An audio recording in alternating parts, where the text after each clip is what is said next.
안녕하십니까. 전문가의 가업승계 최영도입니다. 오늘은 이제 법인 정관에 관해서 좀 알아보려고 그러는데, 우리가 어떻든 간에 이제 정관이란 거는 이제 상법, 그리고 또 등기법, 그리고 또 우리 그 이제 세법, 그리고 또 민법, 여러 이제 법에 이제 준용을 하죠. 우리가 어떻든 간에 그 준용된 법에 관해서 그 정관을 이제 만들다 보니까는 이제 특히 이제 상법에는 어떻게 돼 있는지 그거에 대해서 좀 간략하게 좀 알아보겠습니다. 자, 이제 상법이란 거는 이제 상인들, 이제 기본적으로는 이제 상인들에 관해서 이제 상행위에 관한 이제 법이겠죠. 여기 이제 통칙에 보시면 이제 통칙이 있고 이제 상인이라는 이제 규정이 있죠. 이제 자기 명의로 이제 상행위를 하는 자를 이제 상인이라 한다.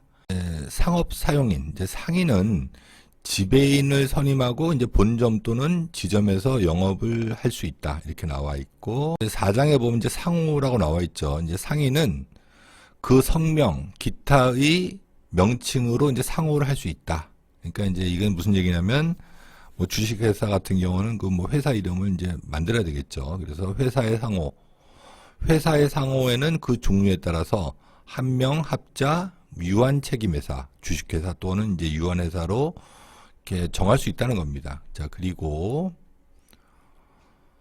이제 상호가 생기면 이제 등기해야 되겠죠. 이제 등기에 관한 이제 법 규정이고, 또 자, 여기 보시면 이제 상호 등기의 효력. 이제 타인이 등기한 상호는 동일한 특별시, 광역시, 시, 군에서 동종 영업으로 이제 상호를 등기하지 못한다. 이렇게 나와 있습니다. 그래서 만일 우리가 무슨 전문가의 가업승계라고 이렇게 상호를 정했으면, 제가 이제 서울에다가 이제 본점을 넣었을 경우에는 부산에다 그런 똑같은 이름을 해도 이게 이제 상관이 없다는 겁니다. 그러니까 이제 동종 업종이고 이제 동종 시군구에서만 하지 않으면 문제가 안 된다는 거죠.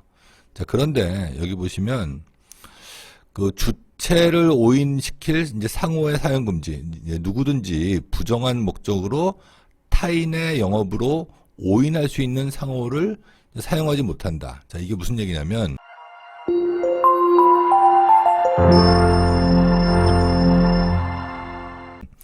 만약 이제 우리가 삼성전자라는 거는 너무나도 유명한 브랜드 네임이죠. 이제 이런 이름으로 본점이 서울에 있다 그래서 부산에다 내가 삼성전자를 만들어서 이렇게 그 행위를 할 수 없다는 겁니다. 이건 명확하게 이제 그 주체를 오인할 수 있는 부분이죠. 그래서 이제 이렇게 이제 규정하고 있습니다.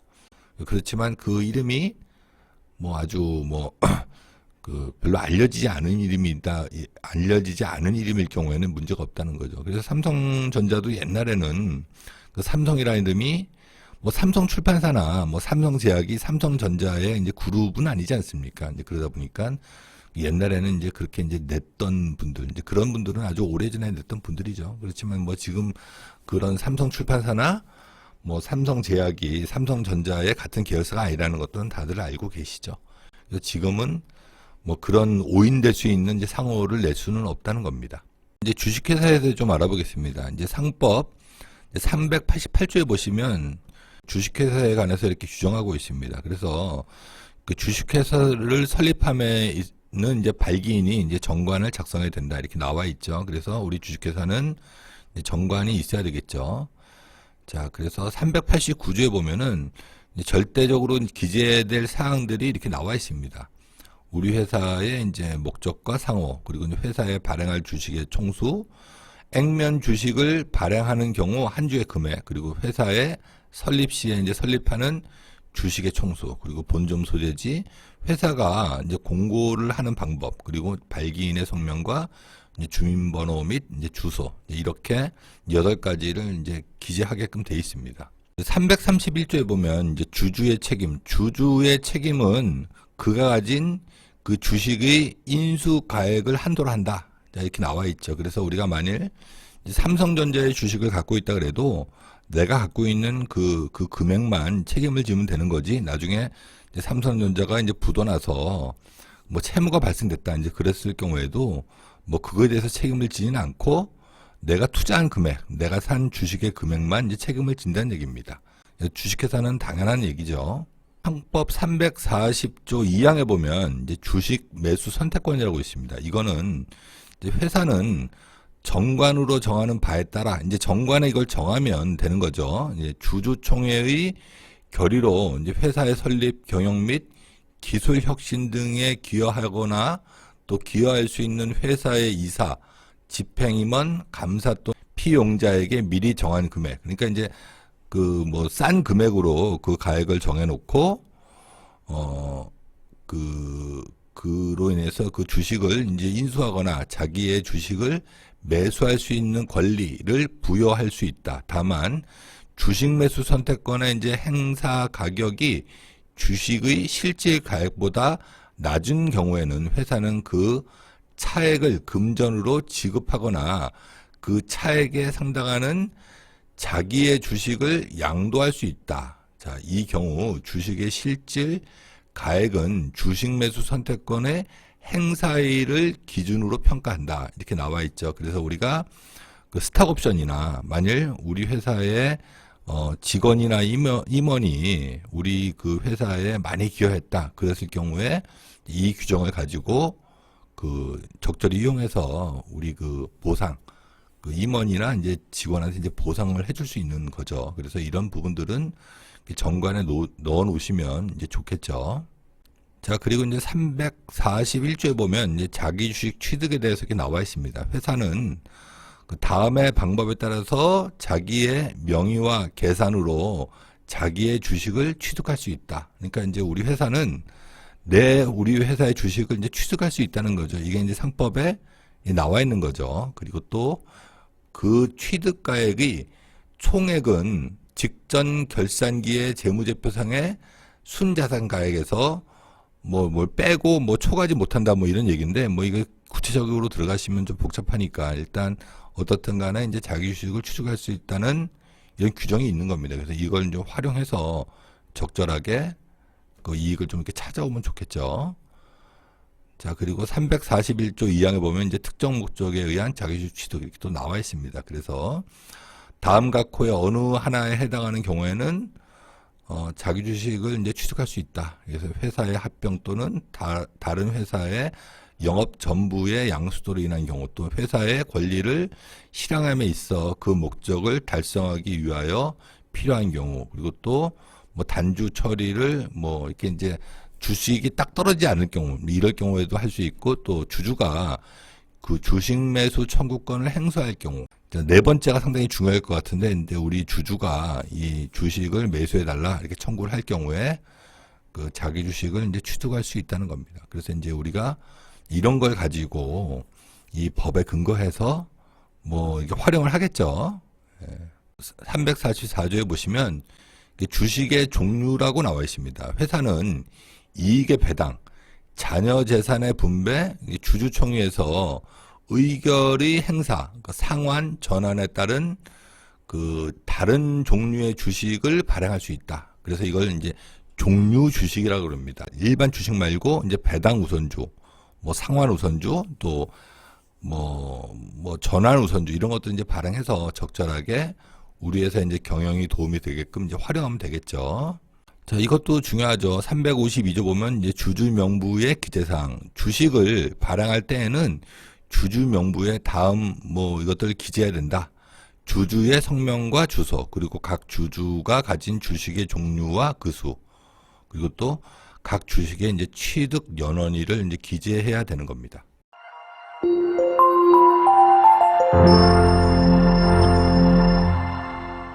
자, 이것도 보시면 좋을 것 같습니다. 이제 358조 2항에 보면 이제 주권의 불소지. 자, 이게 무슨 얘기냐면 주주는 정관에 다른 정함이 있는 경우를 제외하고는 그 주식에 대해서 주권의 소지를 하지 아니하도 된다는 얘기입니다. 그래서 우리가 그 주권 이제 불소지 이 조항이 있으면 그 주식을 이제 발행하지 않고 그 주주 명부에 이제 기재만 해도 이제 별 문제 없다는 얘기입니다.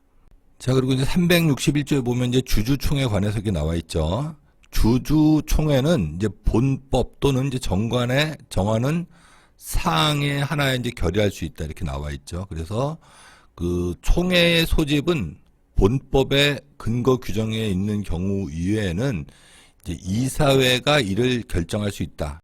그 주주총회를 소집할 때는 주주총회일 2주 전에 각 주주에게 이제 서면으로 통지서를 이제 발송해야 되겠죠. 그래서 각 주주의 이제 동의를 받아서 그 주주총회를 이제 열면 되겠죠. 여기 이제 자본금 총액이 이제 10억 미만인 회사는 주주총회를 소집하는 경우에는 주주총회일 10일 전에 각 주주에게 이제 서면으로 통지서를 발송하면 됩니다.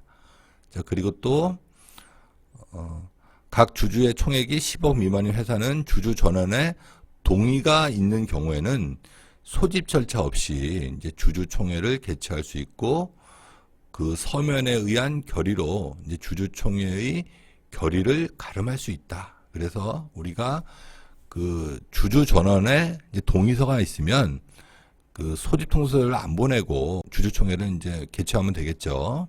총회는 이제 정관에 다른 정함이 없으면 이제 본점 소재지 또는 이에 인접한 뭐 거기서 이제 하면 되는 겁니다. 그래서 만일 우리 대표님과 그 배우자분 두 분만 우리의 주주다 그러면 우리 집에서도 할 수 있겠죠. 뭐 인접하다는 거는 뭐 어차피 뭐 회사에서 할 수도 있고 옆에 무슨 뭐 이렇게 뭐 좀 얻어서 뭐 커피숍 같은 데서 할 수도 있고 또 이제 집에서도 할 수 있다는 얘기겠죠. 자, 그리고 이제 374조 보면은 이제 총회의 의사록, 총회의 의사에는 이제 의사록을 작성해야 된다는 겁니다. 그래서 우리가 이렇게 행위를 하면 뭐 요식 행위지만 그 의사록이 꼭 있어야 되는 겁니다. 그래서 거기에 이제 출석한 이사가 이제 기명 날인 또는 이제 서명을 해야 되겠죠. 물론 이제 당연히 그 의장도 이제 같이 해야 되겠죠.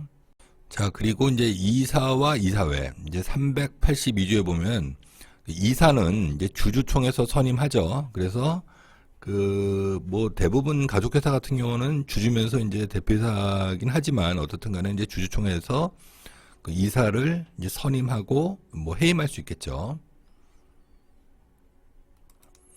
자, 383조에 보시면 이제 그 이사의 그 원수와 임기라고 나와 있습니다. 자, 이게 무슨 얘기냐면 이사는 이제 3인 이상이 되는 게 이제 기본이죠. 그렇지만 이제 다만 자본금 총액이 이제 10억 미만인 회사는 한 명이나 이제 두 명으로도 할 수 있습니다. 이사의 임기는 이제 3년을 초과하지 못하고 이제 3년이 끝나면 계속 뭐 연임한다든지 뭐 이렇게 해야 되겠죠. 자, 그리고 이제 388조 보면 이제 이사의 보수. 이게 사실은 그 임원에 대한 그 보수 규정은 이게 상법에 딱 한 줄로만 나와 있습니다. 그래서 이사의 보수는 정관의 그 액을 이제 정하지 아니한 때는 이제 주주총회의 결의로 이를 정한다. 이렇게 딱 한 줄로만 나와 있습니다. 그래서 우리가 그 정관에다 그 임원의 보수 한도를 이제 넣거나 아니면 이제 주주총회 이제 결의를 통해서 그 임원의 이제 보수 한도를 넣는 거죠. 그래서 이 규정이 없으면 사실 그 임원의 보수를 이제 부인당하기가 쉽습니다. 자, 그리고 이제 399조 보면 이제 회사에 대한 감면. 예, 이사가 고의 또는 과실로 법령 또는 정관에 위배한 이제 행위를 하거나 그 임무를 게을리한 경우에는 그 이사는 회사에 정한 회사에 대해서 연대하여 이제 손해를 배상할 책임이 있다. 자, 이렇게 나와 있죠. 사실 이게 주주랑 또 이사랑은 틀린 겁니다. 이사는 이렇게 자기가 한 행위에 있어서 손해배상을 할 책임이 있는 겁니다. 그리고 그 전항의 행위가, 그러니까 이제 그 행위가 이사회의 결의에 의한 것일 때는 그 결의에 찬성한 이사도 같은 거고 또 그 결의에 참가한 이사로서 일을 한 그 기재가 이사록에 없는 자는 그 결의에 이제 찬성한 걸로 본다. 그래서 이거 그냥 추정해서 그 이사가 회사에 이제 손해배상을 연대 책임질 수 있는 겁니다. 자, 그런데 다만 회사에 대한 책임 감면 규정이 있습니다. 이게 이제 400조에 있는 건데 그 이사의 책임은 주주 전원의 이제 동의로 인해서 이제 면제할 수 있죠. 자, 그리고 또 회사는 정관에 정한 바에 따라서 직전 그 이사의 책임을 이사가 그 행위를 한 날 이전 최근 1년간 보수액 이제 이 금액을 한도로 해서 6배, 뭐 사회이사는 이제 3배로 이렇게 나와 있죠. 그래서 이거를 초과하는 금액에 대해서는 면제할 수 있다 이렇게 나와 있습니다. 다만 이사가 고의 또는 중대한 과실로 손해를 발생시킨 경우에는 이제 그러지 아니한다 이렇게 나와 있죠. 그래서 이 회사에 대한 이제 책임 감면 규정도 좀 넣어 놓으시면 좋을 것 같습니다. 자, 이것도 좀 보시면 좋을 것 같습니다. 이제 그 상법 이제 403조에 보면은 이제 주주의 대표이사인데 소송할 수 있는 권한이죠. 발행 주식 총수의 100분의 1, 그러니까 1%만 갖고 있어도 그 사람은 이제 대표이사한테 이제 소송할 수 있다는 얘기입니다. 자, 이것도 좀 보시면 좋을 것 같습니다. 우리가 이제 감사를 선임하지 않습니까? 이제 감사는 이제 회사 및 자회사의 이사 또는 뭐 이렇게 겸직을 못 한다는 겁니다. 그래서 감사는 감사 업무만 해야지 우리 회사에 이제 다른 일을 하시면 안 된다고 이렇게 나와 있는 거죠. 자, 이제 감사의 책임에도 이렇게 나와 있습니다. 414조에 보시면 감사는 그 임무를 해태한 때에는 그 감사는 회사에 대하여 연대하여 이제 손해를 배상할 책임이 있다. 감사가 악의 또는 이제 중대한 과실로 인하여 그 임무를 해태할 때에는 그 감사는 제3자에 대하여 연대하여 이제 손해를 배상할 책임이 있고, 또 감사가 회사 또는 제3자에 대하여 손해를 배상할 책임이 있는 경우에는 이사 또는 그 책임에 있을 때는 그 감사와 이사는 연대하여 이제 배상할 책임이 있다. 사실 이제 감사라는 거는 뭐 자본금이 10억 이상이면은 이제 둘 필요가 있지만 이제 10억 미만일 경우에는 이제 감사를 이제 사임시킬 수 있죠. 그래서 굳이 우리가 그 이렇게 책임이 있는 감사를 둘 필요는 없다. 자, 그리고 이제 433조 보시면 이제 정관의 이제 변경 방법. 정관의 변경은 이제 주주총회의 결의에 의해서 한다 이렇게 나와 있죠. 그래서 정관의 변경에 관한 의안의 요령은 뭐 통지하고 뭐 기재해야 된다 이렇게 나와 있습니다. 그리고 이제 정관 변경의 특별 결의. 결의는 출석한 주주 의결권의 이제 3분의 2 이상의 수와 이제 발행 주식 총수의 3분의 1 이상의 수로 하여야 한다. 450조에 보면 이제 이사 감사의 책임 해제라고 있습니다. 정기총회에서 뭐 이렇게 승인하고 이제 2년 내에 다른 결의가 없으면 회사는 이사와 감사의 책임을 해제된 것으로 본다. 그러나 이사 또는 감사의 이제 부정행위에 대해서는 그러하지 아니하다 이렇게 나와 있죠. 462조 보면 이제 이익의 배당에 대해서 이렇게 나와 있습니다. 회사는 그 대차 대조표의 순자산액으로부터 다음에 금액을 공제한 액을 한도로 하여 이익 배당할 수 있다. 자본금의 액 그리고 그 결산기까지 적립된 자본준비금과 이익준비금의 이제 합계로 배당할 수 있고 또 뭐 이렇게 나와 있죠. 이렇게 나와 있습니다. 그리고 또 이제 주식으로 이제 배당할 수도 있겠죠. 회사는 주주총회의 결의에 의하여 이익의 배당을 새로이 발행하는 주식으로 할 수 있다 이렇게 나와 있죠. 그리고 이제 462조 3항에 보면 이제 중간 배당이라는 이제 규정이 있습니다. 그래서 연 1회에 이제 결산기를 정한 회사는 영업연도 중 1회에 하나여 이사회의 결의로 일정한 날을 정하고 그 날에 이제 주주에 대한 이익을 배당할 수 있다. 이렇게 나와 있습니다. 그리고 이제 4항에 보면 현물 배당. 회사는 정관으로 금전 외에, 그러니까 정관에 정해놔야 되는 겁니다. 정관으로 금전 외에 재산으로 배당할 수 있다. 그래서 우리 회사에 뭐 토지나 아니면 뭐 유가증권, 뭐 보험증권이나 여러 가지로 이제 배당할 수 있다는 거죠. 자, 그리고 이제 주주의 이제 회계장부 열람권. 주주들이 이제 회사의 주인이죠. 그러다 보니까 발행주식 총수의 100분의 3 이상, 이제 3% 이상만 갖고 있으면 그 주주는 이유를 붙인 서면으로 이제 회계의 장부와 서류의 열람 또는 뭐 등사를 청구할 수 있다. 그리고 또 회사는 제1항 주주의 청구가 부당함을 증명하지 아니하면 이를 이제 거부하지 못한다는 거죠. 사실 저희가 이제 실무를 하다 보면 3% 갖고 있는 주주들이 이게 회계 장부 열람을 해달라고 이렇게 하는 경우도 있습니다. 이럴 경우에 그거가 이제 그 주주들이 이게 이제 합당한 이유를 이제 법원에 제출해야 됩니다. 대응을 하겠죠. 회사는 뭐 이런 권리가 있지만 또 우리가 또 거부할 수 있는 권리도 있지 않습니까? 그래서 이거를 또 어떻게 활용하느냐도 사실 상당히 중요합니다. 전환 사채를 이제 발행할 수 있죠. 그래서 만일 우리 자회사에 뭐 자회사나 뭐 이런 회사에다가 이제 사채를 좀 발행해서 뭐 활용할 수 있겠죠. 사실 이제 이런 것들도 이제 실무적으로 많이 쓰이는 건데, 자 어떻든 이제 이런 규정이 있습니다. 그리고 또 자, 그리고 이제 522조 보면 이제 합병에 관해서 이렇게 나와 있죠. 이제 합병도 저희가 뭐 많이 쓰진 않지만 어떻든 간에 회사를 좀 이렇게 합병하고 분할을 할 수 있습니다. 그래서 이 규정에 의해서 우리가 이제 행위를 할 수 있겠죠. 자, 그리고 이제 11절에 보면 이제 회사의 분할에 관한 규정도 있죠. 그래서 이것도 이제 회사를 이제 분할하고 합병을 통해서 우리가 이제 전략을 짤 수가 있겠죠. 자, 이제 상법에 관해서 우리 이제 정관에 이제 어떤 효력이 있고 또 어떤 것들을 넣어야 되는지 좀 간략하게 알아봤습니다. 오늘은 여기까지 하겠습니다. 구독과 좋아요, 알림 설정 해주시면 영상을 만드는 저한테는 큰 힘이 됩니다. 감사합니다.